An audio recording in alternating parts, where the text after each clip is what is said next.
இன்றைய நாளிலும் கூட தேவனுடைய ஆவியானவர் ஏவினபடினால் ஏசாயாவுடைய புஸ்தகம் 28வது அதிகாரம் 21வது வசனத்திலிருந்து நம்மளுடைய செய்தியை கொண்டு போலாம். ஏசாயா 28வது அதிகாரம் 21வது வசனம்.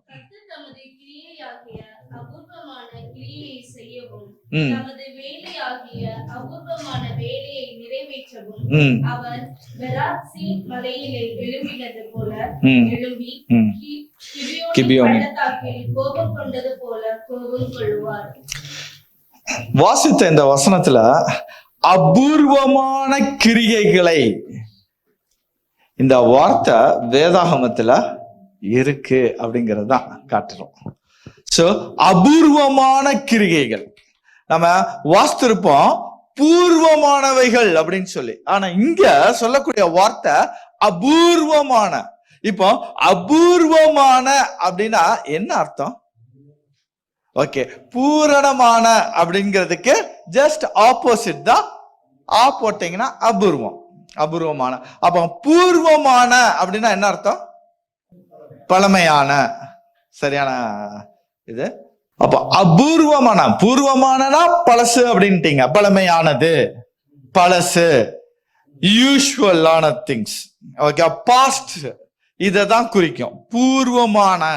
இப்ப அபூர்வமான அப்படின்னா என்ன அர்த்தம்?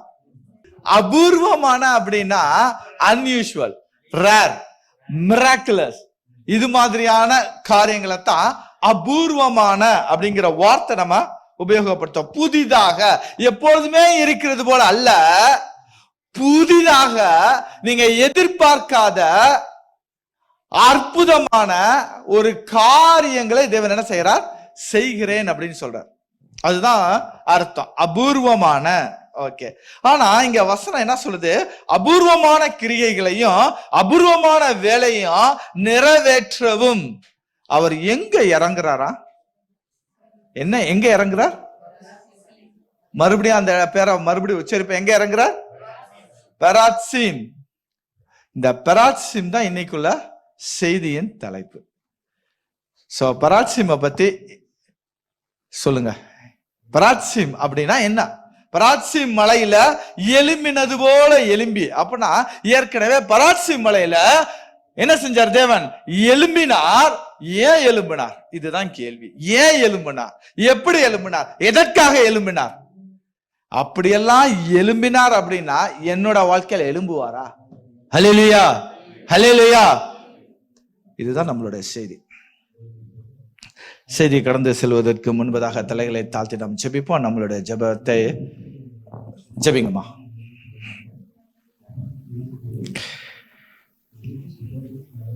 ஆமென். ஜெபித்த மகள் ஜோஷ்னி தேவன் ஆசீர்வதிப்பாராக. அப்ப நம்ம வாசித்த இந்த வசனத்துல என்ன மலை சொல்லப்படுது? பெராத்சீம். இந்த பெராத்சீம் மலை அப்படின்னு சொன்னா எத்தனை பேத்துக்கு இந்த பெராத்சீம் மலையை குறித்து தெரிஞ்சிருக்கு? இந்த பெராத்சீம் சம்பவம் எங்க வருது? நம்மளோட வேதாகமத்தை பார்ப்போம். அதற்கு முன்பதாக இதோட பின்னணிகளோடு கூட நம்ம அதை பார்ப்போம். 2 சாமுவேலினுடைய புஸ்தகம் 5வது அதிகாரம் 17வது வசனம்.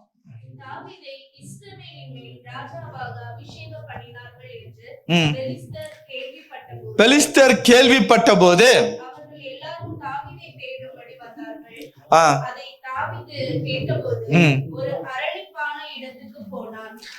அவன் ஒரு அரணிப்பான இடத்திற்கு போனான். இப்போ தாவீதை இஸ்ரவேலின் மேல் ராஜாவாக அபிஷேகம் பண்ணினார்கள் என்று யார் கேள்விப்படுறா? பெலிஸ்தர் அப்படின்னா நமக்கு யார் ஞாபகத்துக்கு வருவா? கோலியாத். கோலியாத்துடைய இனம் ஐயாது பெலிஸ்தியர். கேள்விப்பட்ட உடனே அவங்க எல்லாருமே என்ன செய்றாங்க? தாவீத தேடும்படி, தாவீத பார்க்கும்படி அல்ல, தாவீதை தேடும்படி. சோ அப்படின்னா என்ன அர்த்தம்? தாவீதை எப்படியாவது பிடிச்சு கொல்லணும் அப்படிங்கிறதுனால அந்த தாவீதை தேடி வராங்க. இது வர்றதை கேட்ட உடனே தாவீது ஒரு அரணிப்பான இடத்திற்கு போன. அதாவது இந்த அரணிப்பான இடம் அப்படிங்கிறது ஒரு குகை அப்படின்னு சொல்றாங்க. அரணிப்பான இடம்ங்கிறது ஒரு குகை. இல்லைன்னா 1 சாமுவேல் 22:1 வாசித்துருங்களேன், கையோட அதை முடிச்சிடலாம். அதுல்லாம் குகை அப்படின்னு சொல்லி அதுக்கு பேரு. ஏன்னா அடிக்கடி தாவீது 2-3 முறை என்ன செய்றாருன்னா அந்த குகையில தான் போய் இருக்கிறார். இப்போ தாவீது இருக்கக்கூடிய இடமும் அந்த குகைக்கு பக்கத்துல தான். அதனால அந்த குகையில தான் அவர் என்ன செஞ்சிருக்கணும், போய் இருந்திருக்கணும் அப்படின்னு சொல்லி வாசிங்க.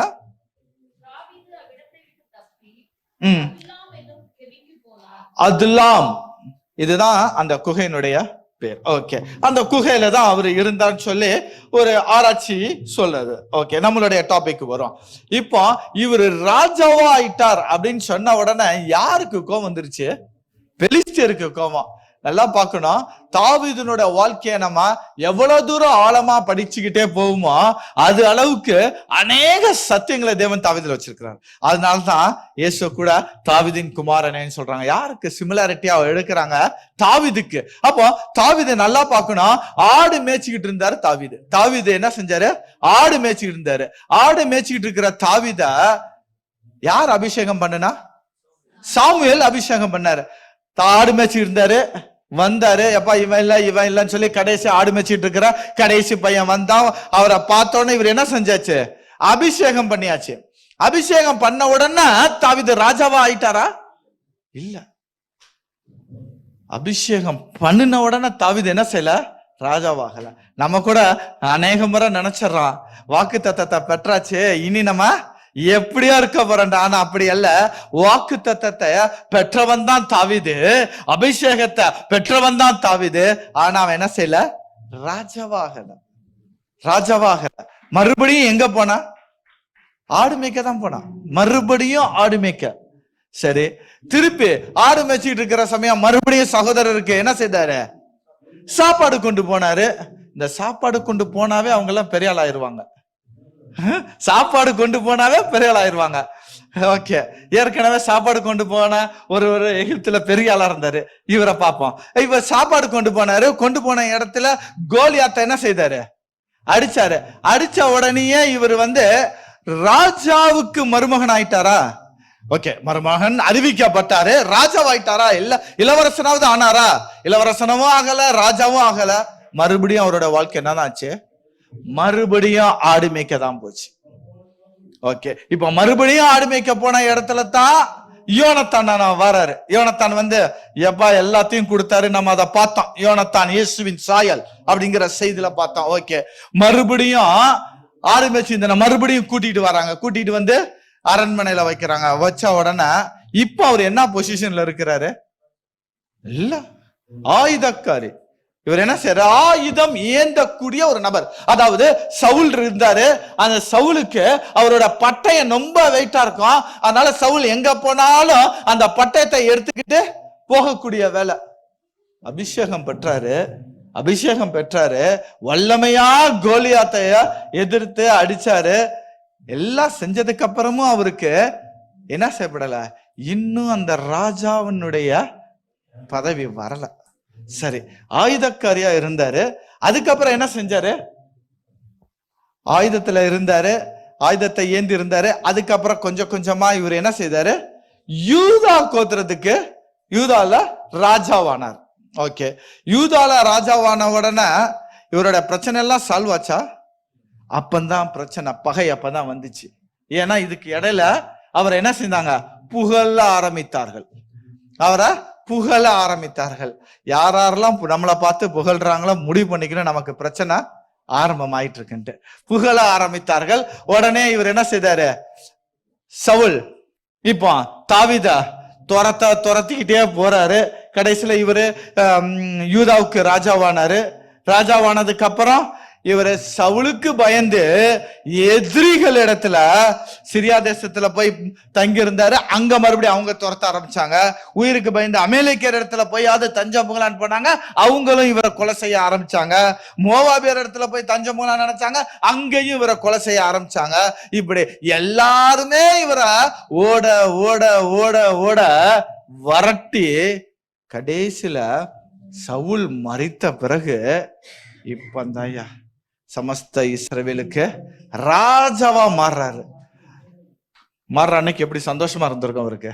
இத்தனை நாட்களா ஓடி ஓடி ஓடி ஓடி இப்பந்தான் நான் என்ன செய்யறான், ராஜாவாகிறேன், இப்பந்தான் நான் ராஜாவாகிறேன்னு சந்தோஷப்பட்டு தீரும் முன்பு வசனம் என்ன சொல்லியிருக்கு, அவரை ராஜாவாக அபிஷேகம் பண்ணினத பெலிஸ்தியர்கள் கேள்விப்பட்ட உடனே அவங்க என்ன செஞ்சாங்க, மறுபடியும் துரத்த ஆரம்பிக்கிறாங்க. வாழ்க்கையில நமக்கும் அநேக முறை இப்படிதான் நம்மள என்ன செய்யும், துரத்தி கொண்டே இருக்கும். எதிரிகளுடைய ஆவிகள் துரத்தி கொண்டே இருக்கும். இல்ல அப்படின்னா பெலிஸ்தியரின் ஆவிகள் என்ன செய்யப்படும், துரத்தி கொண்டே இருக்கும் நம்மளையும்.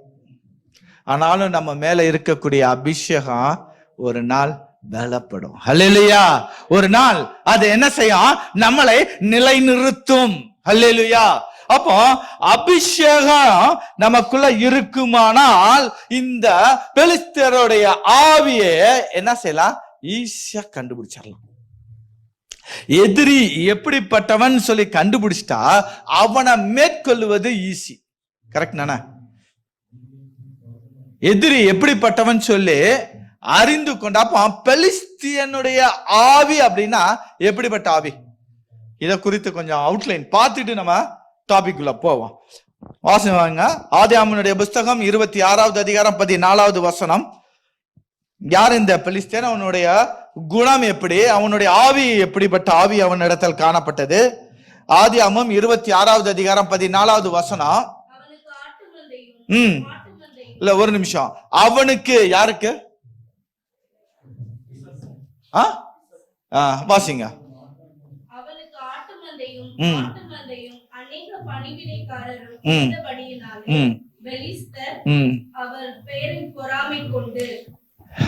என்ன பண்ணாங்களா, பொறாமை. அப்போ பெலிஸ்தியனுடைய ஆவி என்ன ஆவி, பொறாமப்படக்கூடாது. அதனாலதான் இது சமஸ்த இஸ்ரவேலுக்கு தாவீது ராஜாவான உடனே என்ன ஆயிடுச்சு, பொறாமை. அப்போ பெலிஸ்தருடைய ஆவி பொறாமையின் ஆவி. இத தொடர்ந்து வாசிங்க அப்படின்னா, வாசிங்க 5வது வசனம்.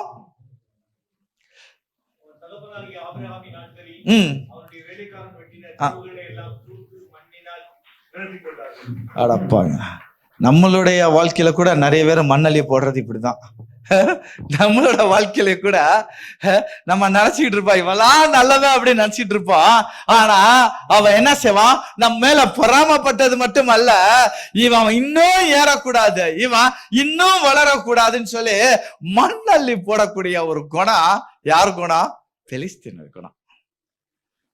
அப்ப பெலிஸ்தியனுடைய குணம் பொறாமை மட்டுமல்ல, நீ நல்லா வாழக்கூடாதுன்னு நினைக்கிற ஒரு குணமும் பெலிஸ்தியனுடைய குணம். யாரெல்லாம் நம்மளை பார்த்து அப்படி நினைக்கிறாங்களோ புரிஞ்சுக்கணும், இவன் யாரு, பெலிஸ்தியன் இவன். சோ பெலிஸ்தியருடைய ஆவி. அடுத்தது நியாயாதிபதிகளுடைய புஸ்தகம் 16வது அதிகாரம் 12வது வசனம். இரண்டாவதாக அவர்களுடைய ஆவி எப்படிப்பட்ட ஆவி, வாசிங்க. நியாயாதிபதிகள் 16:12. தெலீலாள் அப்படின்னா யாருடைய சம்பவம் இது, சிம்சோன் சம்பவம். வாசிங்க.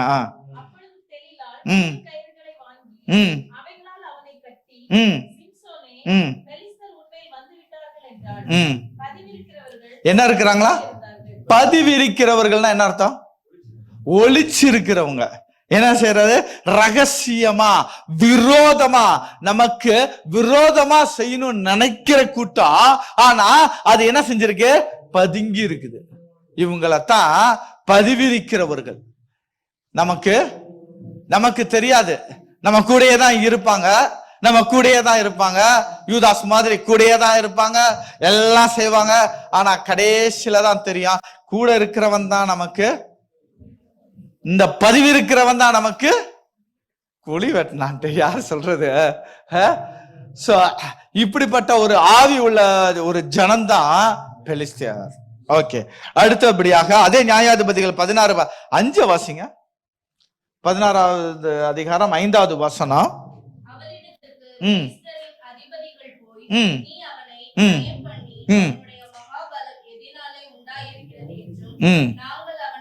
நாங்கள் அவனை கட்டி, எதுக்கு கட்டுறாங்க, அடுத்தது கட்டி சிறுமைப்படுத்த. அப்போ பெலிஸ்தீனுடைய ஆவி என்ன செய்யுமா, நம்மளை கட்டி சிறுமைப்படுத்தும். நீங்க நல்லா பாத்துக்கலாம், வேலை செய்யற கூட ஸ்தலத்துல என்னதான் நீங்க போயிட்டு ஒரு காரியத்தை கேட்டாங்க, அந்த காரியத்தை குறித்து நீங்க எக்ஸ்பிளைன் பண்ணீங்கன்னா எல்லாத்தையும் கேட்டு கடைசியில் ஆயினும், ஏய் உனக்கு தெரிஞ்ச அப்ப ஏன் எங்க கிட்ட கேட்ட, நம்மளே யோசிப்போம்ல. அவங்க என்னன்னா நம்மளை அடிமைப்படுத்துவது, நம்மளை என்ன செய்யறது, கெட்டி சிறுமைப்படுத்து, அவமானப்படுத்துவது, அசிங்கப்படுத்துவது. இதெல்லாம் யாரு? தேவ ஜனத்தை அசிங்கப்படுத்தக்கூடியது, தேவ ஜனத்தை இகழ்ந்து பேசுவது, சிறுமைப்படுத்துவது. இதெல்லாம் யாருடைய ஆவி? பெலிஸ்தீனுடைய ஆவி. இந்த ஆவியெல்லாம் இருந்தது பெலிஸ்தீனத்தை. அந்த நாளத்தான் என்ன செஞ்சாங்க, தாவீது இடத்துல வந்தாங்க. இன்னும் ஒரு காரியத்தை பார்ப்போம். சாமுவேல் 1 சாமுவேல் 17வது அதிகாரம், 1 சாமுவேல் 17வது அதிகாரம் 43 44 வசனங்களை வாசிப்போம்.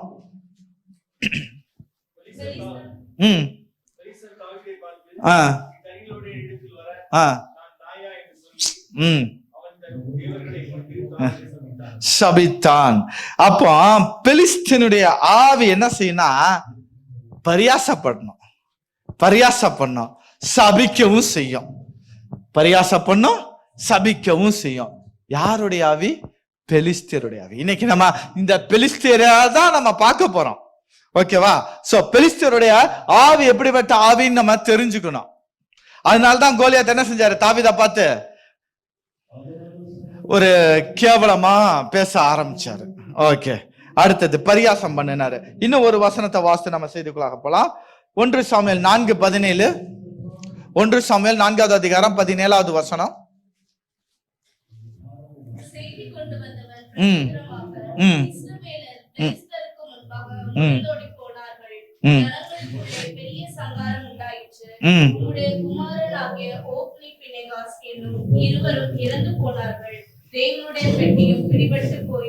அப்படியே 18 வாசிங்க. அவன் தேவனுடைய பெட்டியை குறித்து சொன்னவுடனே ஏலி ஆசனத்திலிருந்து வாசலின் பக்கமாய் மல்லாக்க விழுந்தான். அவன் கிழவன். ஓகே, இப்போ உங்களுக்கு ஓரளவு தெரிஞ்சிருக்கும். இது சம்பவம் என்ன சம்பவம்? பெலிஸ்தரோட யுத்தத்துக்கு போனாங்க. பெலிஸ்தர் நம்ம உடன்படிக்கை பெட்டி பெலிஸ்தர் கைவண்ணம் போயாச்சு. இப்போ ஏலியோடைய பிள்ளைங்களும் செத்தாச்சு, ஏலியும் செத்தாச்சு. 22வது வசனத்தை வாசிங்க. தேவனுடைய பெட்டி பிடிபட்டு மகிமை இஸ்ரவேலை விட்டு விலகி போயிற்று. அப்போ பெலிஸ்தீனுடைய ஆவி என்ன செய்யணும், நம் மேல இருக்கக்கூடிய தேவ மகிமைய இழக்க செய்யும். தேவ மகிமைய இழக்க செய்யும். யாருடைய ஆவி? பெலிஸ்தீனுடைய ஆவி. நீங்க என்னதான் ஸ்பிரிச்சுவாலிட்டியா, என்னதான் ஆவிக்குரிய ரீதியில நீங்க இருந்தாலும் உங்களோட பரிசுத்தத்தை குலைச்சல் பண்ணி தேவனுடைய மகிமை உங்க இடத்துல இருக்கக்கூடிய அந்த மகிமைய அப்படியே புடுங்கிக்கிட்டு போறான் பாத்தீங்களா? அதுதான் பெலிஸ்தீனுடைய ஆவி. ஹல்லேலூயா, ஹல்லேலூயா. உங்களுடைய வேலை ஸ்தலங்கள்ல, குடும்பங்கள்ல, நண்பர்கள் கூட்டத்துல எல்லாம் இனி கண்டுபிடிச்சிடணும் யாரெல்லாம் பெலிஸ்தீனுடைய ஆவியோட இருக்கிறாங்கன்ட்டு. இதெல்லாம் கண்டுபிடிச்சு என்ன செய்யணும், அவர்களை விட்டு விலகி விட்டு ஓடு. ஓகேவா? ஓகே, நம்மளுடைய செய்திகளாக நம்ம வருவோம். அப்போ பெலிஸ்தியனுடைய ஆவி உடைய பெலிஸ்தியர்கள் இப்ப என்ன செய்றாங்க, இது மாதிரியான ஆவி உடைய பெலிஸ்தியர்கள் இப்ப பொறாமை கொண்டு யார பிடிக்கணும்னு வந்திருக்கிறாங்க, தாவீதை பிடிக்கணும்னு வந்திருக்கிறாங்க. தாவீது யாரு? தேவனுடைய மகிமையை பெற்றவன், அபிஷேகம் பெற்றவன், தேவனால் தெரிந்து கொள்ளப்பட்டவன், பிறருக்காக உதவி செய்கிறவன். சவுலை கொல்றதுக்கு வாய்ப்பு கிடைச்சதுக்கு அப்புறமும் என்ன செய்யல, தேவ மனுஷன் மேல நானு கைப்பட மாட்டேன்னு சொல்லி தேவனுக்கு பயந்தவன். எப்படிப்பட்ட தாவீதை தான் இப்ப கொல்றதுக்கு பெலிஸ்தர் என்ன செய்றாங்க, வந்திருக்கிறாங்க. ரைட். ஆனா வசனம் இப்ப வாங்க, சாமுவேலுடைய புஸ்தகம் வசனம் என்ன சொல்லுது? 2 சாமுவேலுடைய புஸ்தகம் கையில அதை அப்படியே வச்சுக்கோங்க. 2 சாமுவேல் 5வது அதிகாரம் 17 நம்ம வாசித்தோம். 17 வாஸ்தம் 18.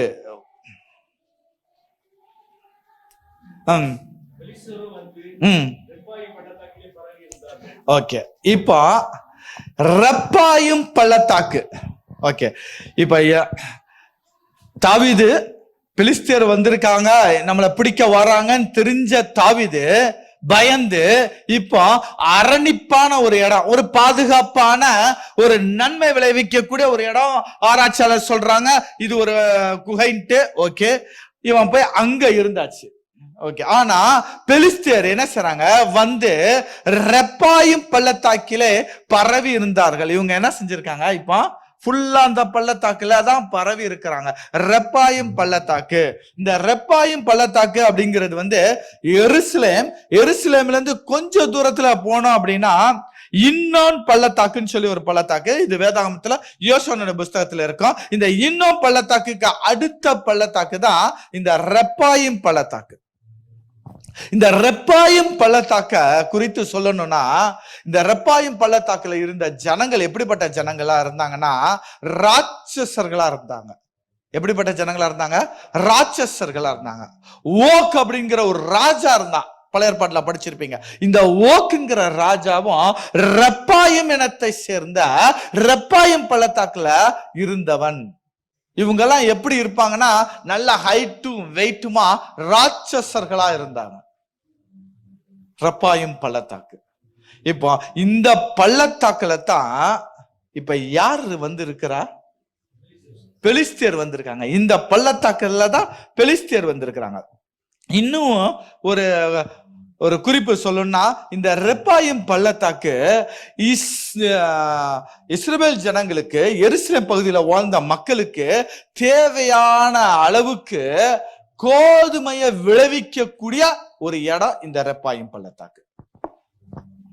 இப்ப தாவீதுக்கு என்ன தோணி இருக்கும், என்ன மனநிலையில இருக்கும், இப்பதான் நான் ராஜாவா வந்தேன், இந்த ரெப்பாயும் பள்ளத்தாக்குல வந்துட்டாங்க. ஏற்கனவே கிதியோனுடைய சம்பவத்துல கரெக்டா வந்து அறுவடை சமயம் எல்லாத்தையும் அறுவடை பண்ணிக்கிட்டு போனவங்க, இப்ப நான் வேற இப்பதான் ராஜாவா இருக்கிறேன். இப்ப இவங்க வந்து இந்த ரெப்பாயும் பள்ளத்தாக்குல இருக்கக்கூடிய தானியங்கள், கோதுமைகள் எல்லாவற்றையும் இவங்க எடுத்துக்கிட்டு போயிட்டாங்கன்னு சொன்னா, என்னுடைய ஜனங்க பஞ்சத்துல எல்லாம் இருப்பாங்க.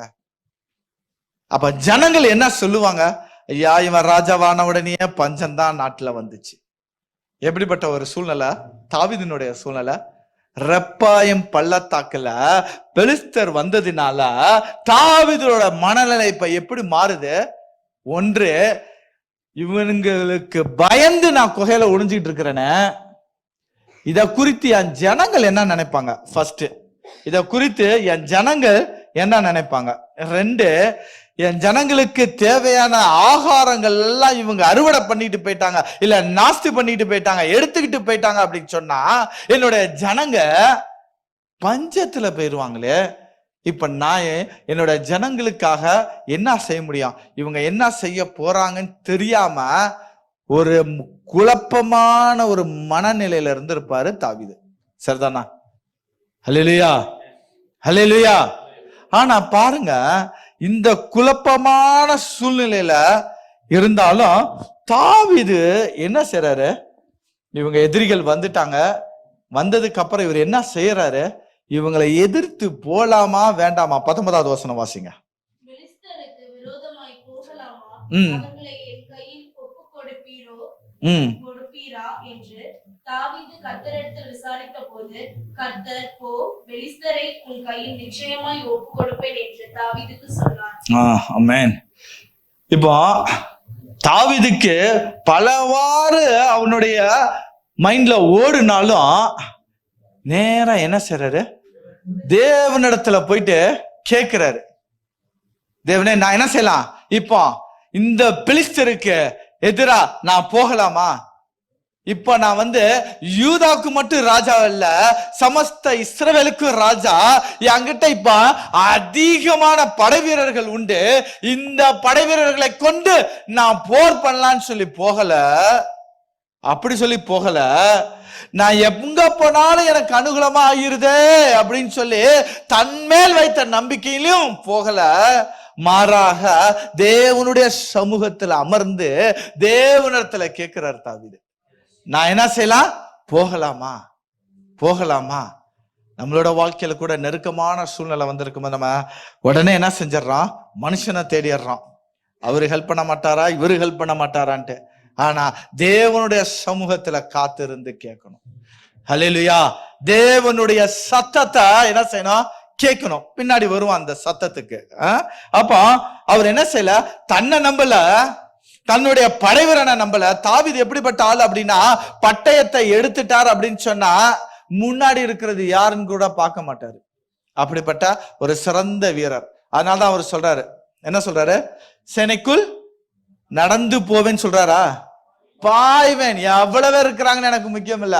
வா, பட்டயத்தையும் கேடயத்தையும் எடுத்துட்டா நான் எப்படிப்பட்ட ஆள் இல்ல, அப்படியே போவேன். எத்தனை பேர் இருக்கிறாங்கிறது இல்ல, யோசிக்கிறது இல்ல. ஏன்னா உம்மாலே நான் ஒரு சேனைக்குள் பாய்வேன், நீர் என்னோட இருக்கிறீரு, அப்புறம் எனக்கு என்ன பயம் அப்படிங்கிற ஒரு தைரியமான ஒரு நபர் தான் தாவீது.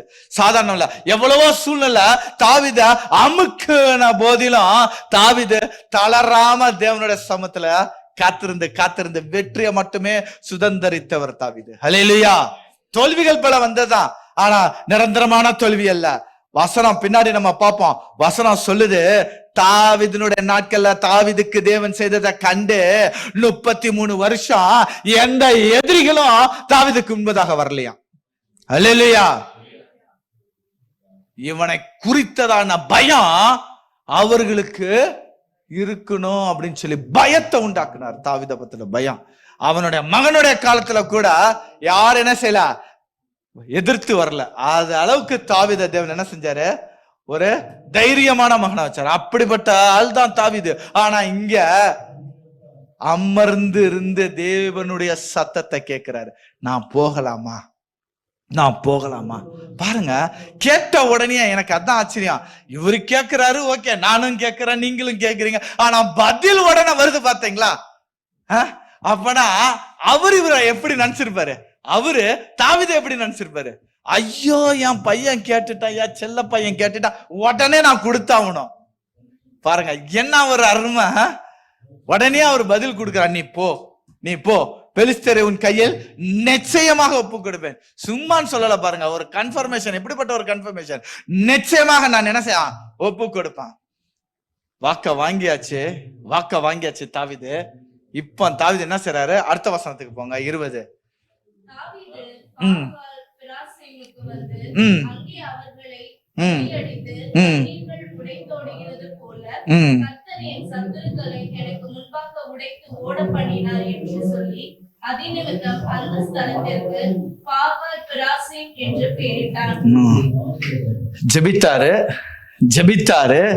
ஜெபித்து அவருக்கு பதில் கிடைச்சிச்சு.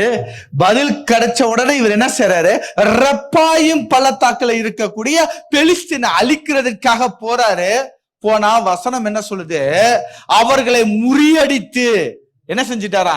அவர்களை முறியடிச்சு ஜெயிச்சிட்டாரு. ஆனா அப்பதோட மட்டும் சொல்லாம அடுத்த ஒரு வார்த்தை சொல்லுது, தண்ணீர்கள் உடைந்து ஓடுகிறது போல. எப்படி ஒரு டேம்ல திறந்த உடனே தண்ணீர் எப்படி போகும், அதே மாதிரி பெலிஸ்தர்கள் என்ன செஞ்சாருங்களா? முதுகை காட்டி ஓடுனாங்களா. எப்படி ஓடுனாங்க? வேகமா ஓடுனாங்க, முதுகை காட்டி ஓடுனாங்க. அப்படி தேவன் ஒரு ஜெயத்தை கொடுத்த ஒரு இடம் தான். என்ன இடம்? அந்த ஸ்தலத்துக்கு என்ன பேர் வச்சாரு? பெராசிம். பக்கத்துக்கு கையை கொடுத்து போங்க. நம்ம பெராசிமா பார்த்தாச்சா? ஹல்லேலூயா. பெராசிமா நம்மளோட வாழ்க்கையில பார்த்திருக்கோமா? தேவனுடைய வாக்கப்பற்று நமக்கு எதிரியாக இருந்த எதிரிகளை நம்ம தண்ணீர் உடைந்தோடுகிறது போல ஓட பண்ணணுமா? ஹல்லேலூயா, ஹல்லேலூயா. பெராசிம் உங்களோட வாழ்க்கையில தேவன் என்ன செய்றாரு? ஒரு பராசிம், ஒரு இடம். என்ன இடம்? தண்ணீர் உடைந்து ஓடுறது போல ஓடு. அவர் சொல்றாரு, சாட்சி சொல்லிட்டு வர்றாரு, எப்பா தேவன் எனக்கு ஒரு பெரிய வெற்றியை கொடுத்துட்டாரு, அதனால இந்த இடத்துக்கு நானு பாகால் பராசிம் அப்படிங்கிற ஒரு பேரை வச்சுக்கிட்டு சந்தோஷமா என்ன செஞ்சிருப்பாரு? அப்ப நான் ராஜாவானதுல முதல் நாள் இப்ப தான் நான் சந்தோஷமா இருக்கிறேன்னு சொல்லி சாட்சியெல்லாம் சொல்லிக்கிட்டு சந்தோஷமா திரும்புறாரு. இன்னும் திரும்பல, திரும்பி இருக்கிறார். அடுத்த வசனத்தை பார்ப்போம், வாசிப்போம். அங்கே பெலிஸ்தர் தங்கள் விக்கிரகங்களை விட்டு ஓடி போனார்கள். விக்கிரகங்களை விட்டு ஓடி போனார்கள். அவைகளை தாவீதும் அவன் மனுஷரும் சுட்டெரித்தார்கள். இந்த இடத்துல நல்ல ஒரு சில காரியங்களை பார்க்கணும். அவங்க பெலிஸ்தியர்கள் விக்கிரகங்களை விட்டு ஓடினாங்க. ஓடின உடனே தாவீதும் அவன் மனுஷரும் சுட்டெரித்தார்கள். ஏன் இதை சுட்டெரித்தார்கள்? ஏன் சுட்டெரித்தார்கள்? உபாகமம் 7:5 வாசிப்போம். உபாகமம் 7:5. நீங்கள் அவர்களுக்கு செய்ய வேண்டியது என்னவென்றால் அவர்கள் பலிபீடங்களை இடித்து அவர்கள் சிலைகளை தகர்த்து அவர்கள் தோப்புகளை வெட்டி அவர்கள் விக்கிரகங்களை அக்கினியிலே எரித்து போட வேண்டும். விக்கிரகங்களை என்ன செய்யணும்? அக்கினியிலே எரிந்து போட வேண்டும். நீங்க என்ன செஞ்சிடணும்? சுட்டு எரிச்சிடணும் அப்படின்னு சொல்றாரு. இதெல்லாம் சொன்னாரு. நீங்க எப்பெல்லாம் விக்கிரகங்களை பாக்குறீங்களா அப்பெல்லாம் நீங்க என்ன செய்யணும்? முழுவதுமாக அழிச்சிடணும். அப்படி சொல்லி தேவன் சொல்லி செய்யாம தேவனுக்கே இந்த இதெல்லாம் பலியிடணும், இதெல்லாம் நல்லது அப்படின்னு சொல்லி கொண்டு வந்தது யாரு? சவுல். சவுலும் தாவீதையும் பாருங்க. தேவன் சொல்றாரு, நீ எல்லாத்தையும் அழிச்சிடணும், எதையும் வச்சிருக்க கூடாதுன்னு சொன்னாரு. ஆனா சவுல் மீறிட்டாரு. ஆனா தாவீது ஞாபகத்தோட அவங்க விட்டு போன அந்த விக்கிரகங்களை எல்லாவற்றையும் எடுத்து அதை என்ன செய்யறாரு? சுட்டெரிக்கிறார். என்ன செய்யக்கூடாது? இனி கொஞ்சம் கூட இது வரக்கூடாது. அடுத்த வசனம் வாசிங்க, 2 சாமுவேல்ல. என்னது? பெலிஸ்தியர் ஷப்பா ராஜாவாகிறதுக்கே பல வருஷம் ஆச்சு. ராஜாவான உடனேயே ஒரு போரு. அந்த போரை முடிஞ்சு இப்பதான் தேவன் எனக்கு பெரிய காரியங்களை செய்தார், தண்ணீர் உடைந்து ஓடுகிறது போல என்னுடைய எதிரிகளை தேவன் என் கையில் ஒப்பு கொடுத்தார் சொல்லி ஒரு சாட்சி சொல்லி இந்த இடத்துக்கு என்ன பேர் சொன்னாரா? பெராட்சீம் அப்படின்னு சொல்லி சாட்சி சொல்லி அந்த இடத்துக்கு பேரை வச்சு திரும்பலாம் நினைச்சா அதுக்குள்ள அடுத்தவங்க என்ன பண்ணிட்டாங்க? மறுபடியும் வந்தாச்சு பெலிஸ்தியர். பெலிஸ்தியர் சாதாரணப்பட்ட ஆட்கள்ல, பெலிஸ்தியர் சாதாரணப்பட்ட ஆட்கள்ல. சாத்தான் கூட உங்களை அப்படிதான். நீங்க இதெல்லாம் இனி நான் செய்ய மாட்டேன்னு சொல்லி தேவனுக்காக எப்போ ஒப்பு கொடுத்து திரும்புறீங்களோ, மனம் மாறுகிறீர்களோ, மனம் திரும்புறீங்களோ, அப்பந்தான் மறுபடியும் வந்து நிற்பான். சரி, நம்ம நேரடியா போவோம். இன்னைக்கு கொஞ்சம் ஜெபிக்கணும்னு இருக்கிறோம். சரி, நேரடியா நம்ம சப்ஜெக்டுக்குள்ள போவோம். வாசிக்க வேண்டாம். இப்போ என்ன வந்தாச்சு? மறுபடியும் பெலிஸ்தியர் வந்தாச்சு. இப்போ ஏற்கனவே நான் வாக்க வாங்கிட்டேன். பெலிஸ்தியரை என் கையில ஒப்பு கொடுப்பீங்கன்னு சொன்னீங்க. அந்த வாக்கு என்கிட்ட இன்னும் இருக்குது. இப்ப நான் மறுபடியும் போறேன்னு சொல்லி போனாரா? இல்ல. மறுபடியும் தேவனுடைய சமூகத்துல என்ன செய்யறாரு? உட்கார்றாரு. உட்கார்ந்து மறுபடியும் கேட்கிறாரு, நான் என்ன செய்யலாம்? போகலாமா? நான் மறுபடியும் போகலாமா அப்படின்னு கேட்கிறாரு. அப்ப தேவன் சொல்றாரு, இந்த தடவை முன்பு போனது போல நீ போகாதா. இப்ப என்ன செய்யாதா? முன்பு போனது போல நீனு போகாத. நான் எப்படி போனேன்? நான் இங்க இருந்தேன், எருசலேமுக்கு தாண்டி 3-4 கிலோமீட்டர்ல இருக்கக்கூடிய அந்த குகையில இருந்தேன். அவங்க ரெப்பாயம் பள்ளத்தாக்குல இருந்தாங்க. இப்ப ரெப்பாயம் பள்ளத்தாக்குல இருந்து, ரெப்பாயம் பள்ளத்தாக்குங்கிறது கொஞ்சம் பெரிய இடம், அந்த இடத்துல இருந்தாங்க. நான் அவங்களை எதிர்த்து போனேன், அவங்க என்ன எதிர்த்து வந்தாங்க. வந்து ஒரு இடத்துல மீட் பண்ணோம், சண்டை போட்டோம், ஜெயிச்ச அந்த இடத்துல நாங்க ஒரு பேரை வச்சுட்டு வந்தோம். ஓகேவா? பேரை வச்சிட்டோம். நான் டோஹால தான் இருக்கிறேன், ஆனா அபுகமூர்ல. வித்தியாசம் புரியுதா? ரெப்பாயம் பள்ளத்தாக்குங்கிறது பெருசு, அதை ஒட்டி இருக்கக்கூடிய இடம் தான் இவங்க போர் பண்ணின இடம். ஓகே, இப்போ மறுபடியும் தாவீது தேவனுடைய சமூகத்துல கேட்டோன்னா தேவன் என்ன சொல்றாரு? ஒரு ஸ்ட்ராட்டஜி கொடுக்கிறாரு. இப்ப நீ என்ன செய்யாத? நேரா போகாத.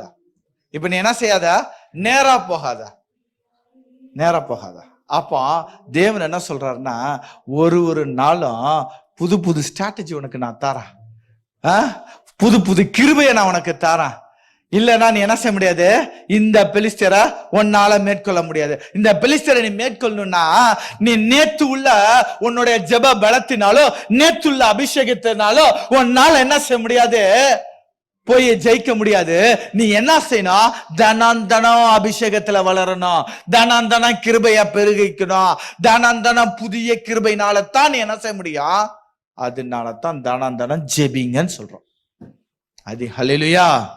அப்போ ஒரு புது ஸ்ட்ராட்டஜி, என்ன ஸ்ட்ராட்டஜி சொல்றாரு, நீ என்ன செய்ய, அவனுக்கு நேராக போகாத, அவனுக்கு நேராக போகாத.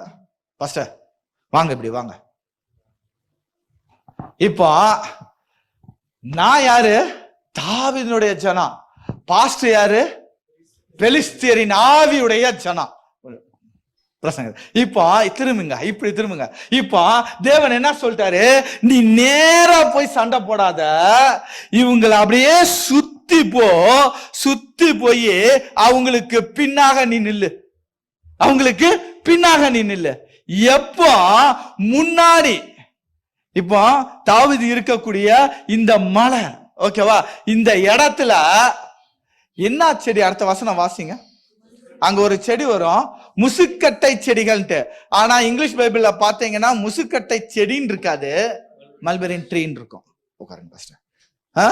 அப்ப என்ன சொல்லிட்டாரு, நீ பின்னாடி போய் நில்லு. இந்த மல்பெரியன் ட்ரீ இருக்குது பாத்தீங்களா, இந்த ட்ரீக்கு மேல, ட்ரீக்கு உள்ளாடி கூட நான் வரலையா, அந்த ட்ரீக்கு மேல நான் என்ன செய்வேன், கடந்து வருவான். நான் கடந்து வருவான். கடந்து வரும் பொழுது ஒரு சத்தம் கேட்கும். கடந்து வரும்போது என்ன செய்யும், ஒரு சத்தம் கேட்கும். இந்த சத்தத்தை நீ கேட்டுட்டேன்னு வச்சுக்கோ, நீ என்ன செய்யணும், அவனா பெலிஸ்தேனா இப்ப அட்டாக் பண்ணணும். என்ன மாதிரி ஸ்ட்ராட்டஜி பாருங்க. நீ நேரடியா போகாத, நீ சுத்தி போ. ஏன் அவரு இந்த இடத்துல இருந்து நேரடியா போக வேண்டாம்னு சொன்னார் தெரியுமா? ஏன் சொன்னார் தெரியுமா? இந்த இடம் புலம்பலின் பள்ளத்தாக்குன்னு சொல்லுவாங்க. இன்னொரு பேரு இந்த இடம் புலம்பலின் பள்ளத்தாக்குன்னு சொல்லுவாங்க, இல்ல அப்படின்னா அழுகையின் பள்ளத்தாக்குன்னு சொல்லுவாங்க. இதுல மரம், இந்த முசுக்கட்டை செடின்னு சொல்லி இருக்கு பாத்தீங்களா, இந்த மல்பெரியன் ட்ரீ, இது பெருசா வளர்ந்துருக்கும். இதோடைய முள்ளு என்ன செய்யணும், அதோட இலைகளை கிழிச்சுக்கிட்டே இருக்கும் காத்துல ஆடும்போது. அப்போ அதுல இருந்து வரக்கூடிய ஜெல் மாதிரி வரக்கூடிய லிக்விடு ரொம்ப ஒயிட்டா இருக்கும், பார்க்க அது அழுதுகிட்டே இருக்கிற மாதிரி இருக்கும். இதுதான் அதோடைய ஹிஸ்டரி. சோ தேவன் சொல்றாரு, நீ இப்ப எங்க இருக்கிற தெரியுமா, அழுகையின் பள்ளத்தாக்கு அல்லது புலம்பலின் பள்ளத்தாக்குல இருக்கிற. நீ புலம்பிக்கிட்டே இருக்கிற, நீ புலம்பிக்கிட்டே இருக்கிற. நீ என்ன செஞ்சிட்டு இருக்கிற, புலம்பிக்கிட்டு இருக்கிற. நீ புலம்பலை விட்டு நீ என்ன செய்ய, இந்த புலம்பலுக்கு அப்படியே எதிர்த்து நில்லு, எதிர்த்து நில்லு. இனியும் நீ புலம்பக்கூடிய இடத்துல நிற்காத, புலம்பக்கூடிய இடத்துல இருக்காது, எதிர்ப்பா. ஏன் தெரியுமா, நீ எது மேல புலம்புற, பணத்து மேல புலம்புறியா, வேலையின் மேல புலம்புறியா, இல்ல வாழ்க்கையின் மேல புலம்ப, நீ எது மேல புலம்புறியோ, நீ புலம்புறதுக்கு மேல நான் நடந்து வர. ஹல்லேலூயா, ஹல்லேலூயா, ஹல்லேலூயா. நீ எதை குறித்து புலம்புறியோ அந்த புலம்பலுக்கு மேல நான் நடந்து வர. நீ ஏன் கவலைப்படுற, ஹல்லேலூயா, நீ ஏன் கவலைப்படுற, நான் நடந்து வரேன். ஏன் தெரியுமா, ஏன் தெரியுமா, அபூர்வமான கிரியைகளை நான் உனக்காக செய்யறதுக்காக. ஹல்லேலூயா.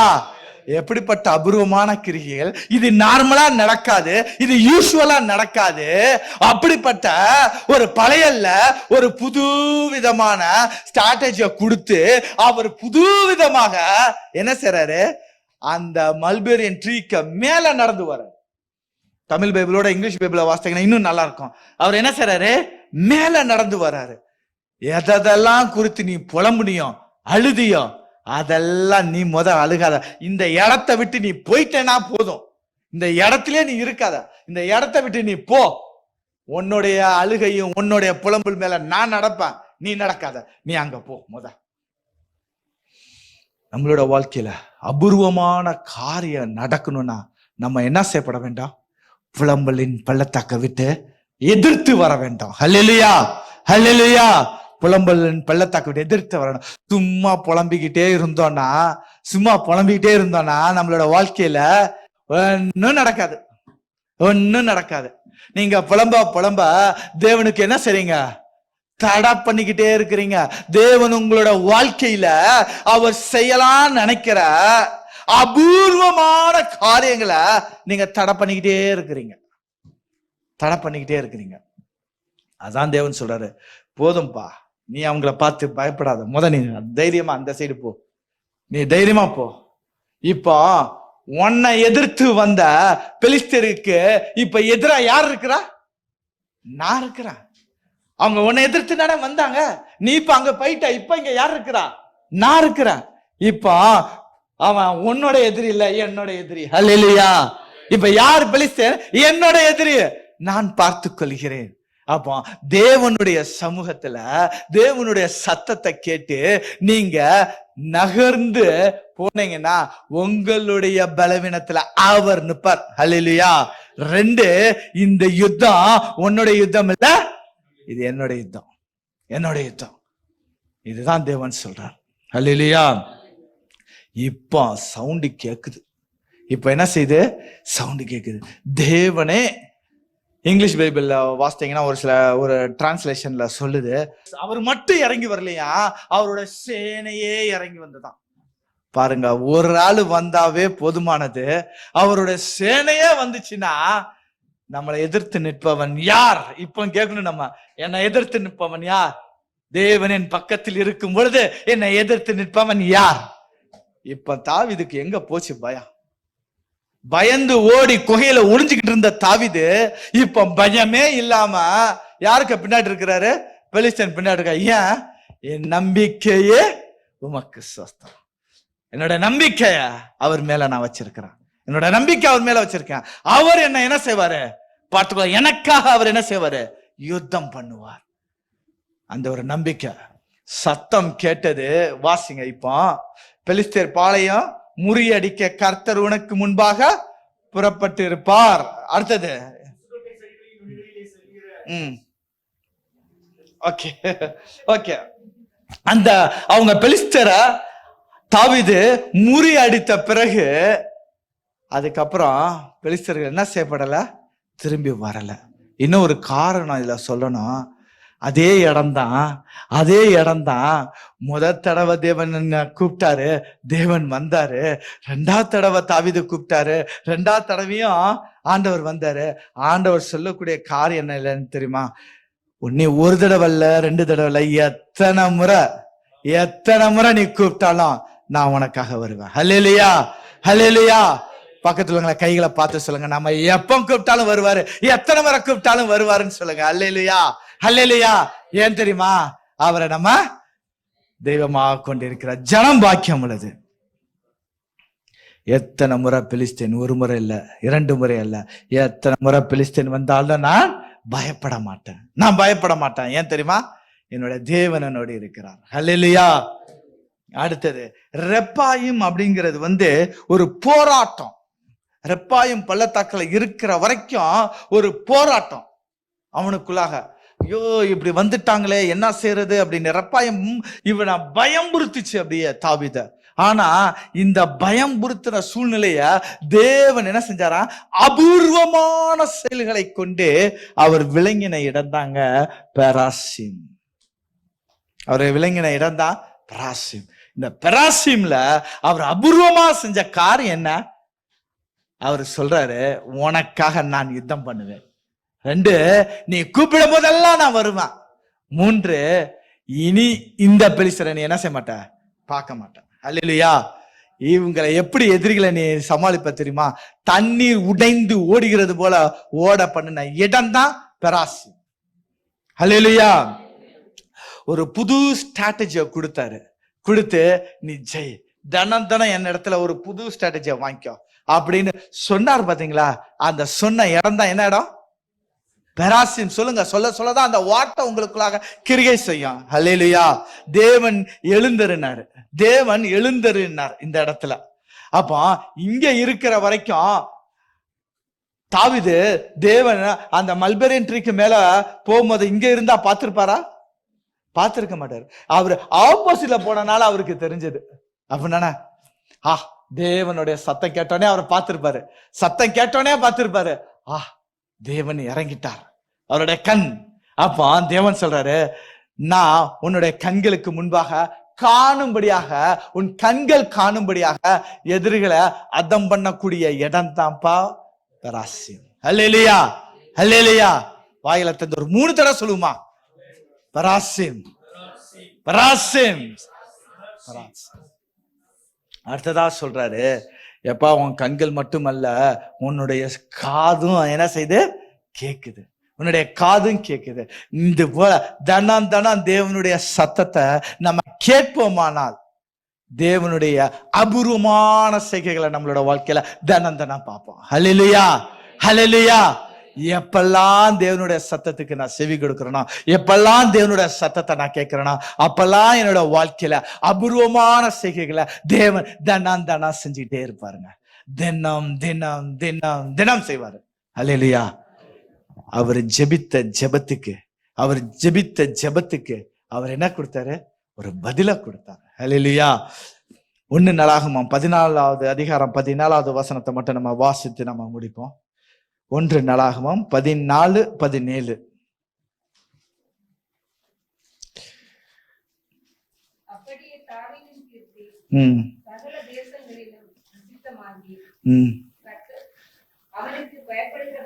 யாருக்கு பயப்படுகிற பயம்? தாவீதுக்கு பயப்படுகிற பயத்தை கர்த்தர் சகல ஜாதிகளின் மேல் வரப்பண்ணாப்பா. எல்லாரும் இப்ப யாரை பார்த்து பயப்படுறாங்க? ஏன் தாவீதை பார்த்து பயந்தாங்க? தேவன் கூட இருந்தார். ஆமென். தேவன் என்ன செய்தார்? கூட இருந்தார். அதனாலதான் தாவீது வர வர விருத்தி அடைந்தான். இன்னொரு இடத்துல பார்க்கிறோம், தேவன் அவனோடு இருந்ததினால் அவன் புத்தியாய் நடந்தான். தேவன் அவனோடு இருந்தனால பிறருக்கு ஒரு இவனை குறித்ததான ஒரு பயத்தை தேவன் கொடுத்தார். அதனாலதான் 33 வருஷம் அதுக்கப்புறம் யாருமே என்ன செய்யப்படல, வரல. ஒரு தடவை அவர் அபூர்வமான செய்கைகளை செய்ததினால், ஒரு தடவை அபூர்வமான செய்கைகளை அவர் செய்ததினால் 33 வருஷம் தாவீதை எதிர்த்து யாரும் வரல. அவனுடைய மகனுடைய காலத்துல கூட என்ன செய்யல, யாரும் எதிர்த்து வரல. அப்படின்னா என்ன அர்த்தம்? இன்றைக்கு தேவன் என்னோட இருப்பாரானால் அவர் எனக்கு செய்யக்கூடிய செய்களை பார்த்து புறஜாதிகள், புற கண்கள், பெலிஸ்தீனுடைய ஆவிகள் என்ன செய்யாது, என்ன வராது. என்ன பார்த்தா அவங்களுக்கு ஒரு பயம் இருக்கும். ஏன்னா என்னிடத்தில் இருப்பவர் உலகத்தில் இருப்பவரை காட்டிலும் பெரியவர். ஹல்லேலூயா, ஹல்லேலூயா. எல்லாரும் எழுந்திருப்போமா? ஏசாயாவுடைய புஸ்தகம் 28:21 ஒரு முறை நம்ம வாசித்து நம்ம ஆசீர்வாதத்துக்குள்ள கடந்து செல்லலாம். கர்த்தர் எல்லாம் சேர்ந்து வாசிப்போம். கர்த்தர் தமது கிரியையாகிய அபூர்வமான கிரியையை செய்யவும், நமது அபூர்வமான வேலையை நிறைவேற்றவும் அவர் பெராசிம் மலையிலே எழும்பினது போல எழும்பி போதும். அப்போ அவருடைய அபூர்வமான கிரியைகளும் செயல்களும் நம்மளோட வாழ்க்கையில செய்யும்படியாக தேவன் எழுந்தருளுவார். ஹல்லேலூயா. நம்ம ஜெபித்தோம் அப்படின்னு சொன்னா, கேட்டோம் அப்படின்னு சொன்னா அவர் என்ன செய்வார்? ஒரு மாற்றத்தை கொண்டு வருவார். அதான் ஒரு பாடல் சொல்லுகிறது, என் துதியெல்லாம் ஜெயமாக மாறும், மாற்றங்களை உண்டாக்கும் மாறாதவர், வெட்கப்பட்ட நாட்களுக்கு ஈடாய் நன்மையை செய்தார். நான் ஒரு சமயம் ஓடி ஒளியும் போதும் என்னுடைய ஜனங்கள் என்ன குறித்து நினைச்சிருப்பாங்க, என்ன யார் ராஜா இவரே ஓடி ஒளிகிறார் நினைச்சிருப்பாங்க. நான் அந்த வெட்கப்பட்ட நாட்களுக்கு ஈடா தேவன் 1-2 வருஷம் அல்ல 33 வருஷம் எதிரிகளே இல்லாம என்னுடைய ஆட்சியை நிலவரப்படுத்தினார். ஹல்லேலூயா. அதுதான் அருமையான ஒரு பாடல். எல்லாரும் கண்களை மூடி ஒரு நிமிஷம் அப்படியே ஜெபித்தல இருப்போம். கண்களை மூடி ஜெபிப்போம். ஒரு அபூர்வமான காரியங்களை தேவனோட வாழ்க்கையில செய்யணும். ஒரு நிமிஷம் நம்ம கண்களை மூடி நம்ம ஜெபிப்போம். ஒரு நிமிஷம் ஜெபிப்போம். என்னோட வாழ்க்கையில ஒரு அபூர்வமான காரியங்களை நீங்க செய்யுங்க. என்னோட வாழ்க்கையில ஒரு அபூர்வமான காரியங்களை செய்யுங்க ராஜா. எனக்கு எதிராக வருகிற எதிரிகள் தண்ணீர் உடைந்து போவது போல நான் அவர்களை மேற்கொள்ளும்படியாக ஒரு அபூர்வமான காரியங்களை நீங்க செய்யுங்க ராஜா. எனக்காக நீங்க அந்த மல்பெரியன் ட்ரீக்கு மேல நடந்து வந்தீங்க. என்னுடைய துக்கத்திற்காக நான் துக்கப்பட்ட காரியத்தின் மேல் நீர் அசைவாடினீரே, அந்த அசைவாடுல என்னுடைய வாழ்க்கையில இருக்கணும்னு சொல்லி வாய்களை திறந்து ஒரு நிமிஷம் நம்ம செபிப்போமா? பெராட்சி மேல இறங்கினது போல என்னுடைய வாழ்க்கையில இறங்குங்கப்பா, என்னோட வாழ்க்கையில இறங்குங்கப்பா, என்னோட வாழ்க்கையில இறங்குங்க. என்னோட வாழ்க்கையிலயும் ஒரு அபூர்வமான காரியங்க எந்த நாளில இருந்தது நடக்கும்படியாக நான் ஜெபிக்கிறேன் ராஜா.